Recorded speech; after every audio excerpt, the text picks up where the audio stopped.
नमस्कार, मैं जितेंद्र चतुर्वेदी। जम्मू कश्मीर में जो कुछ हुआ है उसने राजनीतिक हलकों में हलचल बढ़ा दी है। वो इसलिए क्योंकि ये संकेत है 14 नवंबर के बाद आने वाले सियासी तूफान का। और इसी में अगर जो कुछ सम्राट चौधरी ने अपने साक्षात्कार में कहा है उसको जोड़ लीजिए, और फिर मतदान से ठीक पहले जिस तरह से राहुल गांधी की करारी हार हुई है उसको भी शामिल कर लीजिए, तो एक बड़ी तस्वीर उभर कर सामने आती है जो ये बताती है कि 14 नवंबर के बाद वो 36-37 सांसद क्या करने जा रहे हैं जिनकी चर्चा 9 सितंबर से चल रही है। यानी उपराष्ट्रपति चुनाव के बाद से ये बात उठने लगी थी कि ये जो क्रॉस वोटिंग वगैरह उपराष्ट्रपति चुनाव में हुई है और उसमें जो एक तस्वीर निकल कर आ रही है जिसमें तकरीबन 3 दर्जन जो है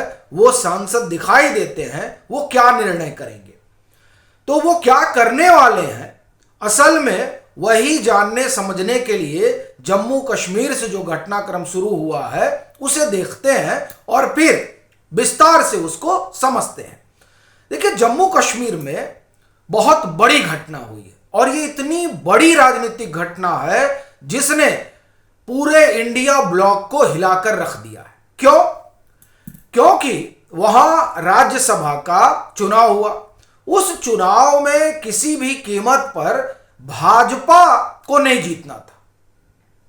भाजपा के पास संख्या बल भी नहीं है। अगर संख्या बल किसी के पास है तो वहां इंडिया ब्लॉक के पास है, यानी उसी के वहां से राज्यसभा सदस्य चुने जाने थे। लेकिन हुआ क्या कि जो 4-0 से होना था, यानी 4 के 4 इंडिया ब्लॉक के और भाजपा को कुछ नहीं मिलना था, वहां 3-1 हो गया। यानी 3 गए इंडिया ब्लॉक से और 1 चुन लिया गया भाजपा का।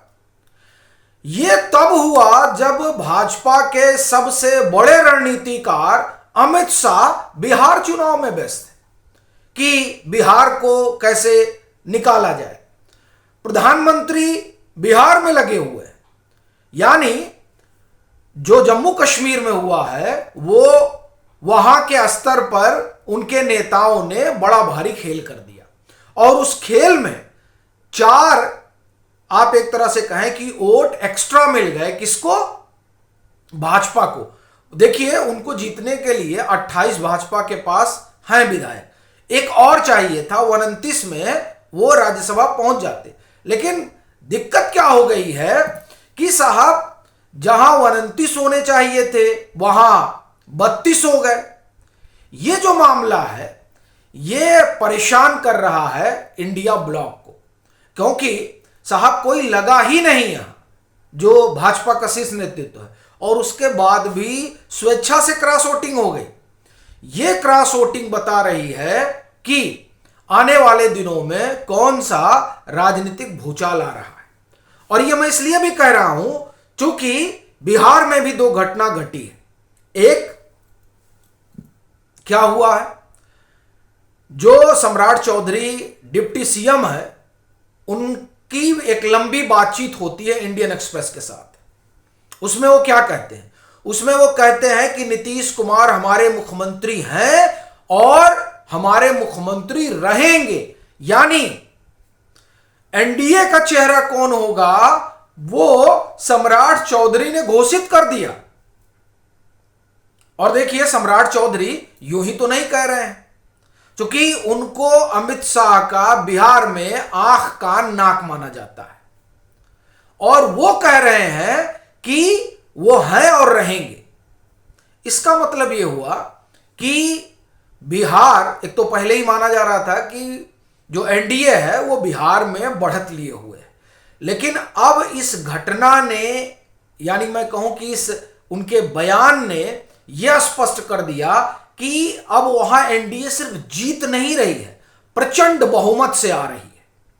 यह मैं इसलिए भी कह रहा हूं कि आप नीतीश कुमार को कितना भी खारिज करिए, एक भाजपा का समर्थक वर्ग है जो नीतीश कुमार को कहता है कि वो खत्म हो गए हैं, वो किसी काम के नहीं हैं, अब उनके पीछे कोई लामबंदी नहीं है, उनका स्वास्थ्य ठीक नहीं है। आप तमाम तरह की बातें करिए, लेकिन जो साइलेंट वोटर है नीतीश कुमार का जो सोशल मीडिया पर एक्टिव नहीं है, क्योंकि वो उस तरह से आप ये कहें कि यहां इंगेज नहीं होता है, वो दिहाड़ी में फंसा रहता है।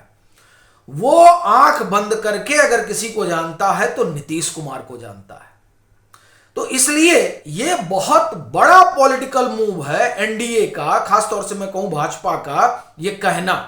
और इस कहने भर से भाजपा ने वो 12 से 13% वोट जो सोशल मीडिया पर नहीं है, जो कहीं गिनती में नहीं है, लेकिन वो नीतीश कुमार के साथ खड़ा रहता है, उसको एक बार फिर उन्होंने कनेक्ट कर दिया, ये कहते हुए कि नहीं, मुख्यमंत्री तो नीतीश कुमार ही होंगे।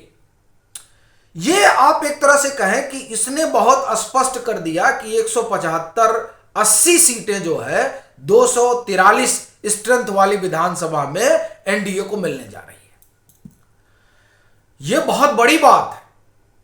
और दूसरा इसमें आप जोड़ लीजिए, राहुल गांधी की राजनीतिक तौर पर सबसे बड़ी हार है। यह इसलिए नहीं कि 180 और 75 सीटें एनडीए पा रहे, नहीं नहीं नहीं, वो इसलिए क्योंकि जो बिहार का चुनाव है उसके लिए मोमेंटम इंडिया ब्लॉक के लिए तैयार करने की जिम्मेदारी किसके पास थी? राहुल गांधी के पास थी। वो आए, उन्होंने वोट की हेराफेरी का कथित मामला उठाया, 15-16 दिन टहले, उनके बाद 5-6 दिन तेजस्वी यादव भी टहले, और इन सब लोगों ने मिलजुल कर एक बड़ा माहौल बनाया किसके खिलाफ? एनडीए के खिलाफ। और उस माहौल का हासिल ये रहा कि राहुल गांधी ने जिसको प्रभारी बनाया उसको कांग्रेसियों ने भगा दिया।